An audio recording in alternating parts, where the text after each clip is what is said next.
Sa kasalukuyan, kamusta kayo Martians? Welcome back to the 365. Okay, so today, finally, we have a very clean rest day. And yesterday was a blast.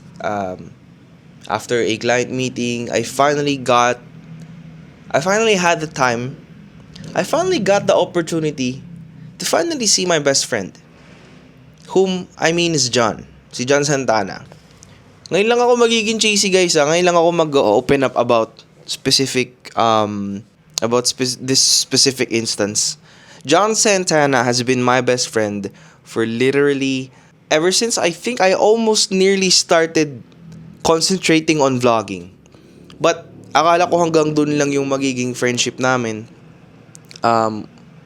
behind the camera.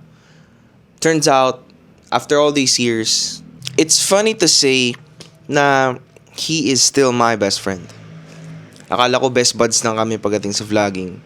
But when it comes to, couple of details in life, he's that guy na masasabi kong best friend ko.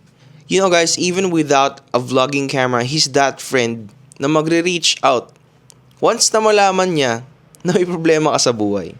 Teka nga, baka malihilo kayo sa Hindi ako pinabayaan ng taong yun pag nalalaman niya na hindi ako okay.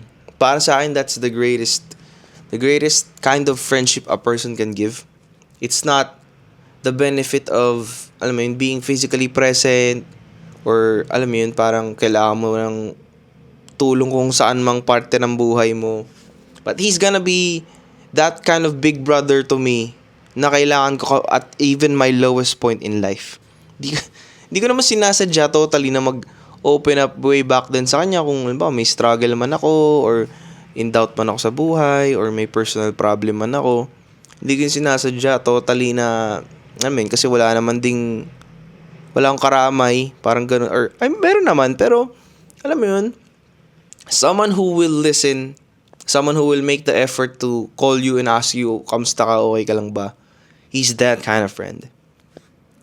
Nasabi ko na yun this isn't really something I usually share with my vlogs, but it's something that right now I realize na I'm thankful for, That's what I'm thankful for today. Kasi kung iisipin mo kahit, honestly nung time na nagtimpayaman ako, maraming tao nag-PM noon na nalaman na sa timpayaman ka na, pa-shoutout ganito, pa-shoutout ganyan. Maraming tao na nagtatry makiride along dun sa small bit of success na nakuha ko. Kahit sa ibang parts na, makita kang may nakasama kang sikat or something, may sumisip-sip, hindi naman kasi talaga mawawala yung ganun. Another person taught me as well na kailangan ko makatagos sa parang fanboy era, parang YouTuber viewer era. May ganun kasi. Hindi ko siya ma-explain now, but sooner i-explain ko siya. And John never became my friend just because I was or becoming a little bit famous or successful. Wala. He's still that friend. He still viewed me as Marco Mars. He still respected my bond. Nirespect niya yung kung sino pa rin ako. Hindi niya ako ginudge. Hindi niya ako... believe talaga ako sa taong yun, guys. Ewan ko lang napapansin ko sa vlog na to. Madalas ako nagbabanggit ng mga tao and I speak highly of them. And itong deserve niya 1M subs. Deserve niya mag 100k pala muna bago mag 1M masyado tayong advance. But anyways, today, hindi natin alam kung ano maging ganap natin. Kasi tomorrow may ganap tayo for sure, which is absolutely insane. Tignan natin kung anong magagawa natin. Medyo gloomy kasi ang araw ngayon, guys. Napapanahon na sa kasalukuyan ay parang uulan. So, let's see. Nga lang, sorry din pala, guys, kasi yung upload times ko sobrang late. Hindi ko natatimingan na mas maaga, 6pm sana. Pero, I will do my very best even until tomorrow, even until today to upload as early as I can. But, I would like to thank you guys for actually watching the vlogs. Sa loyal 20 plus viewers natin, the best kayo. So, thank you very much. At saka yung retention, I am astoundingly amazed by the retention you guys put in sa vlog. You've been watching the vlogs for nearly 2, 3 minutes, 4 minutes, and yeah, soon, you know, this is all gonna be worth it. And right now, we're on the grind. We're on the 10th vlog of the year. Let's go. So guys, inumaga na naman tayo at okay, so dyan na yung sundo natin. The coffee crew.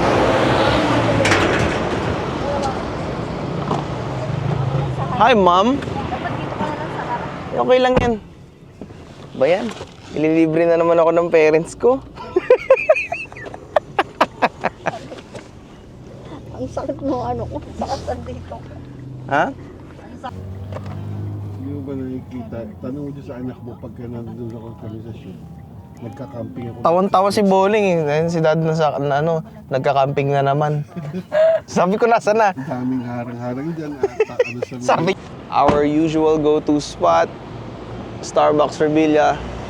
Let's go. Alin? Ano yung drinks natin, oh?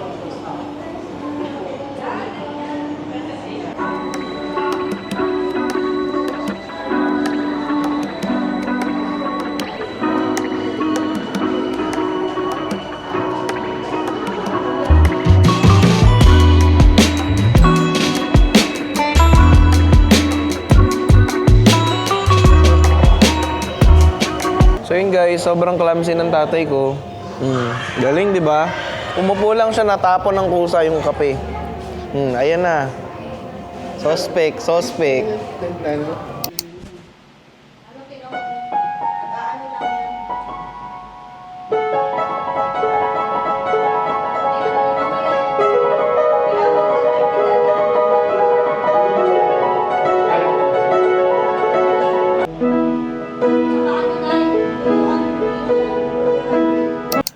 Alam nyo ba, nag-iiwan ako ng small hints, small traces dito sa vlog.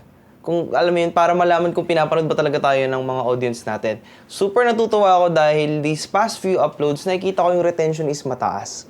Hindi ko alam kung dahil ba raw yung ina-upload ko or dahil ba hindi ako masyado nagbibiro, hindi ko masyado ini-effort. Kasi nga, ang goal ng vlog na to is maging genuinely open, maging genuinely transparent. Hindi masyadong fix, hindi scripted. Na-realize ko yun. As in, big shoutout kay Rodney Boy pa rin sa panonood ng vlogs, kay Third, sa nanonood din ng vlog, shoutout sa'yo.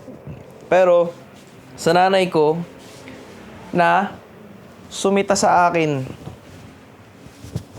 sa pagtiklop ng kumot. Dahil daw nirolyo ko lang yung kumot. Yan yung gusto ko, yung mga nababash-bash ako dahil sa mga pagtupi-tupi.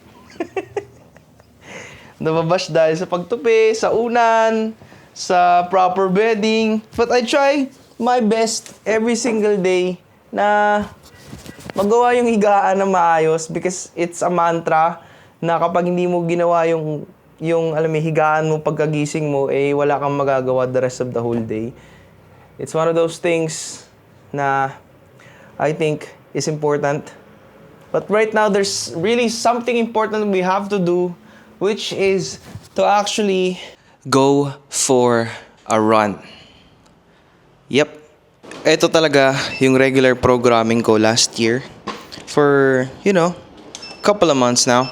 I've been doing this run, actually walking. Walking muna, actually, or magpipace ako every day 30 minutes. Wala lang kasing incline tong treadmill ko, but I do this every single day. Lalo na last year kasi mas maraming shoot.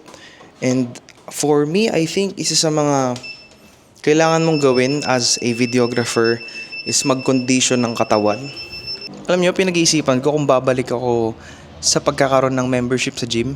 Kasi 2022 ata, nagpa-gym membership na ako ulit. And then 2023 same. And then hindi pala 2022. No, 2023 pala. And then nag-stop. And then ngayon, medyo, may equipment ako pang workout. I'm doing chest, tricep, shoulders, and cardio today. So, oh man, mukhang mapipilitan akong mag-workout pag wala tayong masyadong ganap para sa vlog. I'm doing this for you guys.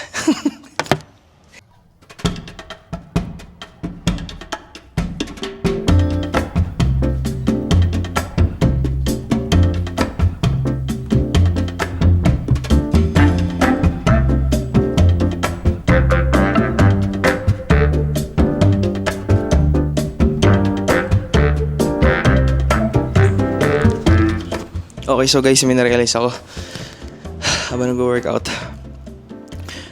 Ang tawag dito, Samsulek. So when you're working out, you can actually feel your pecs start to grow a couple of months into the bulk. Now that we're approaching the end of the bulk, it's time to aggressively cut down the carbs, cut down the chocolate milk. Pero ganun yun, yung maingay na hinga ng nerd habang ganun yun, yung habang nag-workout, maingay yung ganun yung hinga. Sobrang weird ang hinga. Pero tapos na ako sa set ko and chests. After we're done working out with the chest, it's time to move to the shoulders. But we're actually done with the shoulders. Hindi ko lang finilm yung shoulders because I actually work out topless when I work out my shoulders. And I don't want you guys to see my body yet, because after the bulk, it's gonna get freaky. Gano'n siya pagsalita. Damn. Continue na natin yung workout para matapos na tayo at alam mo yun, hindi ko binablog tong another intimate part of my life is showing that I work out. What the F?